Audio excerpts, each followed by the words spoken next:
All right, so let me start off by saying, Rudy, I love you, you're great.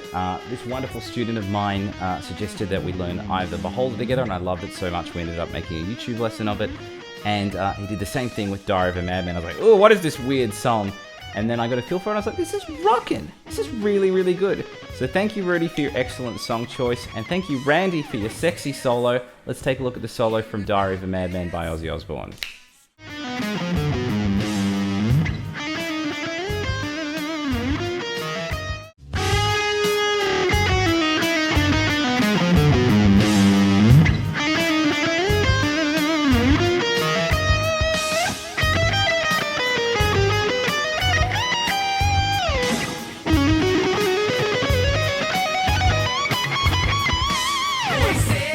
Alright guys, before we get too excited, we just need to talk about the tuning, which is E flat standard, which goes E flat, A flat, D flat, G flat, B flat, and another E flat.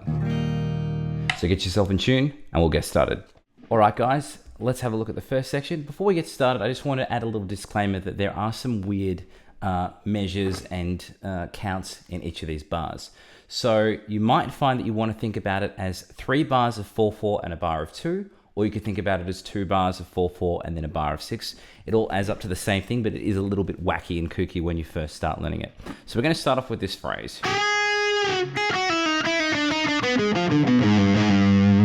Let's slow that down. I'm playing 5 of the first and 8 of the second as a unison bend. Then I'm going to play 5 of the first string, and then from that point, I'm going to play 8, 6, 5 on the second string as legato. So I'm just picking the first note of that, and then I'm going to pick 6, 5 as a pull off again on the second string. So it's going to go.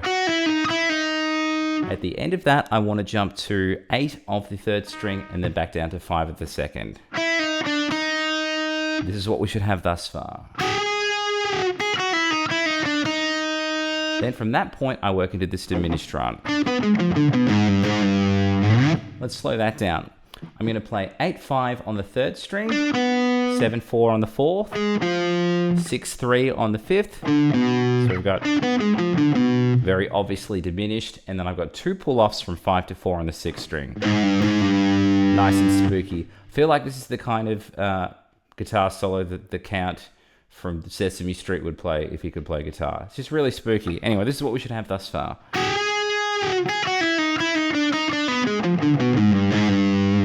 Hopefully that's making sense. Then I work into this phrase. Let's slow that down. I've got a hammer on from 4 to 5 on the second string, and then I'm going to pull off 6 to 5, and then hammer 4 to 6. It's pretty weird, and then I want to slide that to 10.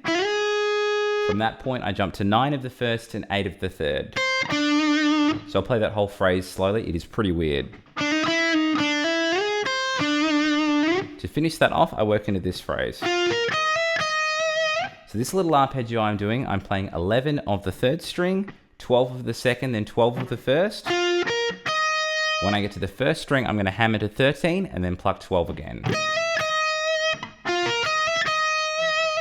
And that's the whole section. So we'll just go from the second half, add that creepy arpeggio, and then take it right back to the start.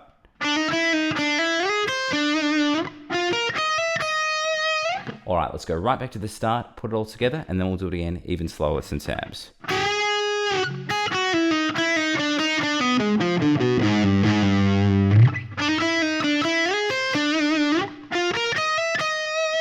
One more time with some tabs.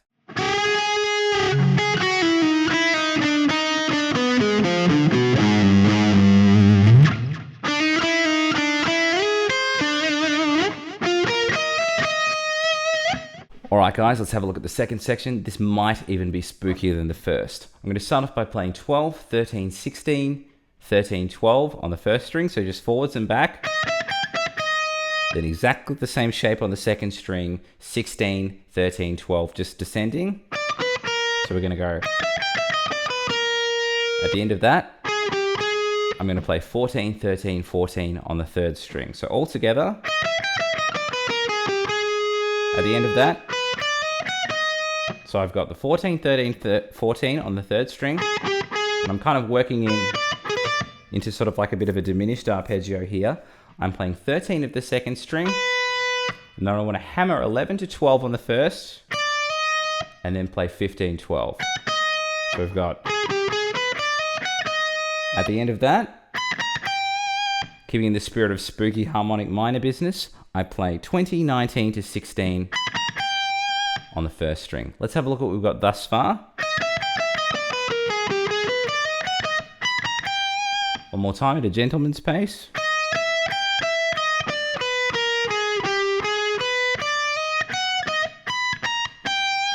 Okay, so the next thing I do is based around, I guess, sort of just a triplet pentatonic in the key of A minor. It's freaking hot today, by the way. So I'm going to work through this in a very, I guess, Hammett-esque manner. I'm going to start off by playing a triplet going 19, 17, 19 on the 5th.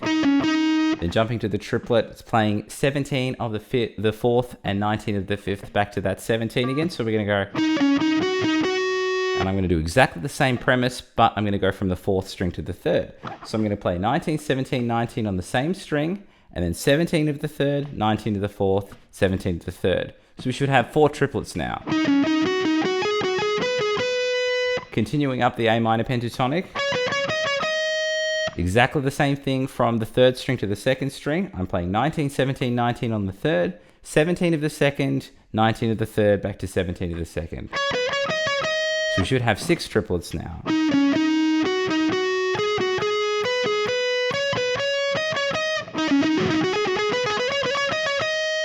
And then I go to this. So this one isn't quite as predictable. I'm going to start off by playing 20, 17, 20 on the 2nd string.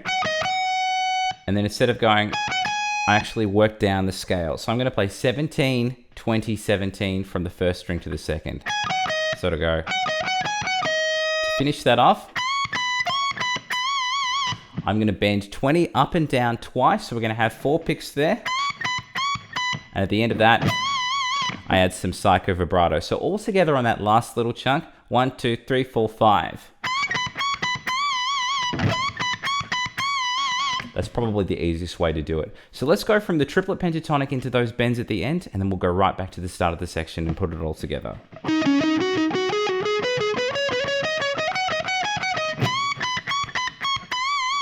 All right, let's go right back to the start, play it at a gentleman's pace, and then we'll do it again even slower with some tabs.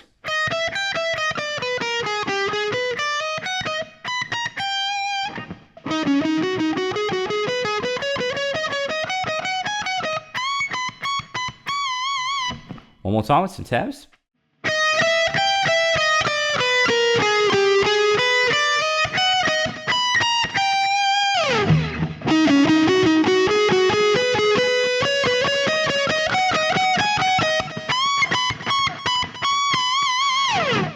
And that was Randy's solo from Diary of a Madman by Ozzy Osbourne. Hope you guys enjoyed that. Please like and subscribe if you haven't already. And please click the links in the description box to my my Learn That Solo fan page on Facebook, and also my Patreon. And if you want to, you can also check out my new course on Udemy. I'll catch you guys all very soon.